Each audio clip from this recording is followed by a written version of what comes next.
छोटे से गांव में जहां हरियाली और सादगी का मेला था, एक गरीब आदमी रहता था जिसका नाम था रमेश। रमेश एक मेहनती किसान था, पर उसकी किस्मत हमेशा उसका साथ छोड़ देती थी। उसकी छोटी सी झोपड़ी में बस वह और उसकी पत्नी सुमन रहते थे। उनके पास ना ज़्यादा धन था, ना ही कोई ऐशो आराम। फिर भी रमेश का दिल सोने जैसा था। वह हमेशा दूसरों की मदद करता, चाहे उसकी अपनी हालत कितनी ही खराब क्यों ना हो। एक दिन रमेश खेत में काम कर रहा था। सूरज की तपिश उसे थका रही थी और उसकी पुरानी चप्पलें टूट चुकी थीं। वह नंगे पांव धूप में काम कर रहा था, जब अचानक उसे एक चमकती हुई चीज़ दिखी। उसने पास जाकर देखा तो वह एक जोड़ी पुरानी लेकिन अनोखी चप्पल थी। चप्पलें देखने में साधारण थी, लेकिन उनमें एक अजीब सी चमक थी, जैसे कोई जादू उनमें छिपा हो। रमेश ने सोचा, शायद ये किसी ने यहाँ छोड़ दी है। उसने चप्पलें उठाई और पहन ली। जैसे ही उसने चप्पलें पहनी, उसे लगा कि उसके पैरों में एक अजीब सी ऊर्जा दौड़ रही है। अचानक एक धुंधली सी आकृति उसके सामने प्रकट हुई। वह एक बूढ़ा आदमी था, जिसके चेहरे पर रहस्यमयी मुस्कान थी। मैं इन जादुई चप्पलों का रक्षक हूँ, बूढ़े ने जवाब दिया। ये चप्पलें साधारण नहीं हैं। ये तुम्हारी 3 इच्छाएं पूरी कर सकती हैं, लेकिन सावधान, हर इच्छा के साथ एक कीमत चुकानी पड़ती है। अगर तुमने लालच किया तो ये चप्पलें तुम्हारा नाश कर देंगी। रमेश हैरान था। उसने कभी जादू पर विश्वास नहीं किया था, लेकिन उसकी गरीबी ने उसे सोचने पर मजबूर कर दिया। उसने बूढ़े से पूछा, मुझे क्या करना होगा? बस अपनी इच्छा बोलो और चप्पलें उसे पूरी करेंगी। लेकिन याद रखो, तुम्हारी इच्छा तुम्हारे दिल से निकलनी चाहिए, ना कि लालच से। बूढ़ा बोला और गायब हो गया। रमेश ने चप्पलें पहनकर घर की ओर कदम बढ़ाए। रास्ते में उसने देखा कि गांव में एकमात्र कुआं सूख गया था। गांव वाले परेशान थे, क्योंकि बिना पानी के उनकी फसलें मर रही थीं। रमेश का दिल दुखी हुआ। उसने सोचा, अगर मैं अपनी इच्छा का इस्तेमाल गांव वालों के लिए करूं, तो शायद ये सही होगा। उसने चप्पलें रगड़ी और बोला, मेरी पहली इच्छा है कि गांव का कुआं फिर से पानी से भर जाए, ताकि फसलें बच जाएं। अचानक एक तेज़ हवा चली और कुएं से पानी की आवाज़ आने लगी। गांव वाले खुशी से चिल्लाए। कुआं ना सिर्फ पानी से भर गया था, बल्कि उसका पानी इतना मीठा और शुद्ध था कि पूरे गांव में उसकी चर्चा होने लगी। गांव वाले ने रमेश को धन्यवाद दिया, हालांकि उन्हें नहीं पता था कि ये चमत्कार उसकी वजह से हुआ था। लेकिन उस रात जब रमेश सोने की कोशिश कर रहा था, उसे एक अजीब सी बेचैनी महसूस हुई। चप्पलें उसके पास रखी थी और उसे ऐसा लग रहा था कि कोई उससे बात कर रहा हो। उसने सुना, तुमने एक नेक इच्छा मांगी, लेकिन अब तुम्हें एक कीमत चुकानी होगी। कल सुबह तक तुम्हें अपने सबसे कीमती सामान का त्याग करना होगा। रमेश घबरा गया। उसके पास तो कुछ था ही नहीं, सिवाय उसकी झोपड़ी और सुमन के प्यार के। उसने सुमन को कुछ नहीं बताया, लेकिन उसकी नींद उड़ गई। अगली सुबह जब वह खेत में गया तो उसने देखा कि एकमात्र बैल, जिसे वह अपने भाई की तरह मानता था, मर चुका था। रमेश का दिल टूट गया। उसने समझ लिया कि यह चप्पलों की कीमत है। कुछ दिन बीते, गांव में खुशहाली लौट आई थी, लेकिन रमेश अब और सतर्क हो गया था। उसने चप्पलें एक पुराने संदूक में बंद कर दी थी, ताकि वह उन्हें दोबारा ना छुए। लेकिन सुमन की तबीयत खराब होने लगी। गांव में कोई अच्छा वैद्य नहीं था और रमेश के पास दवा के लिए पैसे नहीं थे। सुमन की हालत बिगड़ती जा रही थी। रमेश के पास अब कोई चारा नहीं था। उसने चप्पलें निकाली और फिर से रगड़ी। मेरी दूसरी इच्छा है कि मेरी पत्नी सुमन पूरी तरह ठीक हो जाए, उसने कहा। तुरंत एक सुनहरी रोशनी चप्पलों से निकली और सुमन के चेहरे पर रंग लौट आया। वह बिस्तर से उठकर बैठ गई, जैसे कभी बीमार ही नहीं थी। रमेश की आंखों से आंसू आने लगे, लेकिन उसके दिल में डर भी था। उस रात चप्पलों की आवाज़ फिर आई। तुमने फिर एक नेक इच्छा मांगी, लेकिन अब तुम्हें सबसे प्यारी याद का त्याग करना होगा। अगली सुबह जब रमेश उठा तो उसे अपनी माँ की कोई याद नहीं थी। वह अपनी माँ से बहुत प्यार करता था, जो बचपन में ही गुजर गई थी। उनकी हर बात, हर कहानी, हर लोरी, सब कुछ उसके दिमाग से गायब हो गई थी। रमेश रो पड़ा, लेकिन उसने खुद को समझाया कि सुमन की ज़िंदगी उसकी माँ की यादों से ज़्यादा कीमती थी। समय बीतता गया। रमेश ने चप्पलें फिर से संदूक में बंद कर दी। वह अब तीसरी इच्छा मांगने से डरता था। लेकिन एक दिन गांव में एक नई मुसीबत आ गई।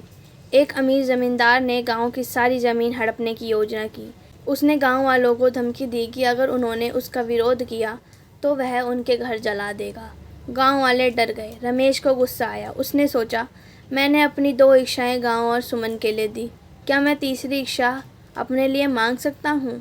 लेकिन रमेश का दिल उसे रोक रहा था। उसने चप्पलें निकाली और आखिरी बार रगड़ी।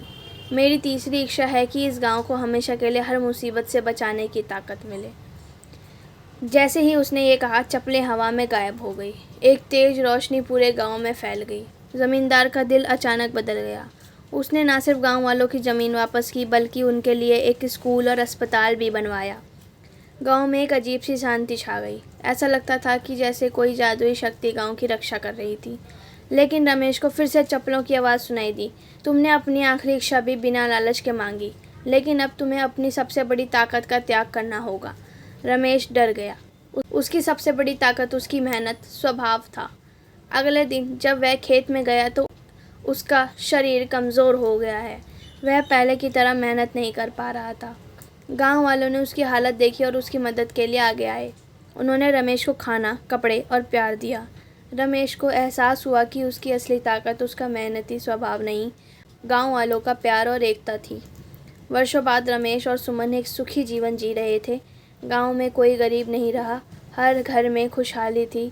लोग रमेश की कहानी को जादुई चप्पल वाले गरीब के नाम से याद करते थे, लेकिन रमेश जानता था कि असली जादू चप्पलों में नहीं, बल्कि उसके नेक दिल और गांव वालों की एकता में था। धन्यवाद। था रमेश, एक साधारण सा किसान जिसके पास ना तो बहुत धन, ना कोई बड़ा सपना। उसकी ज़िंदगी खेतों में करने और अपने छोटे से परिवार को पालने में बीतती थी। उसकी पत्नी सरला और 2 बच्चे ममता और छोटू उसकी दुनिया थे। लेकिन रमेश की ज़िंदगी में कुछ ऐसा होने वाला था जो उसकी किस्मत को हमेशा के लिए बदल देगा। एक दिन रमेश अपने खेत में हल चला रहा था। सूरज की तपिश और पसीने से लथपथ वह मेहनत में डूबा हुआ था। तभी उसका हल किसी सख्त चीज़ से टकराया। उसने सोचा, शायद कोई पत्थर होगा। उसने मिट्टी हटाई और देखा कि वहाँ एक पुराना तांबे का बक्सा था जिस पर नक्काशी की गई थी। बक्सा जंग से भरा था, लेकिन उसमें कुछ खास था। रमेश ने उसे सावधानी से खोला। बक्से में एक चमकता हुआ लाल मणि था जो सूरज की रोशनी में चमक रहा था। साथ में एक पुराना पत्र था जिस पर लिखा था, यह मणि किस्मत की देन है, इसे सच्चे दिल से रखने वाला ही इसका असली मालिक बनेगा। रमेश हैरान था। उसने कभी इतनी कीमती चीज़ नहीं देखी थी। उसका मन लालच और डर के बीच झूलने लगा।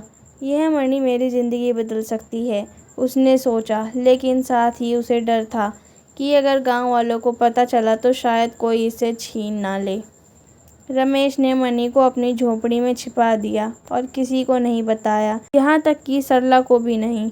लेकिन उसका व्यवहार बदलने लगा। वह रात रात भर जागता, मणि को देखता और सोचता कि इसे बेचकर वह कितना धन कमा सकता है। सरला ने उसके बदलते हुए व्यवहार को नोटिस किया और पूछा, रमेश तुम ठीक तो हो? कुछ छिपा रहे हो क्या? रमेश ने बात टाल दी, लेकिन उसका मन शांत नहीं था। एक दिन गांव का साहूकार बनवारी लाल रमेश के घर आया। बनवारी को किसी तरह मणि की भनक लग गई थी। उसने रमेश को धमकाया, सुन रमेश, अगर तुमने वह मणि मुझे नहीं दी तो मैं तुम्हारा खेत घर छीन लूँगा। रमेश डर गया। उसने सोचा कि मणि को बेचकर वह साहूकार का कर्ज चुका सकता है और अपने परिवार को बेहतर ज़िंदगी दे सकता है। लेकिन उसे पत्र की बात याद आई, सच्चे दिल से रखने वाला ही इसका मालिक बनेगा। रमेश ने फैसला किया कि वह मणि को नहीं बेचेगा। उसने सोचा, अगर यह किस्मत की देन है तो मुझे इसका सही इस्तेमाल करना चाहिए। उसने गांव के मंदिर में जाकर मणि को पुजारी को सौंप दिया और कहा, इस मणि को बेचकर गांव के लिए एक स्कूल बनवाइए, हमारे बच्चों को पढ़ाई का मौका मिले। पुजारी ने रमेश की सच्चाई देखी और उसका सम्मान किया। मणि को बेचकर ना सिर्फ स्कूल बना, बल्कि गांव में एक छोटा सा अस्पताल भी बन गया। गांव वाले रमेश की तारीफ करने लगे। बनवारी लाल, जो लालच में अंधा था, रमेश की इस नेकी के सामने झुक गया और उसने रमेश का कर्ज माफ़ कर दिया। रमेश की ज़िंदगी बदल गई, लेकिन ना धन से बल्कि सम्मान और सुकून से। उसके बच्चे अब स्कूल जाते थे और गांव में उसका नाम हर जुबान पर था।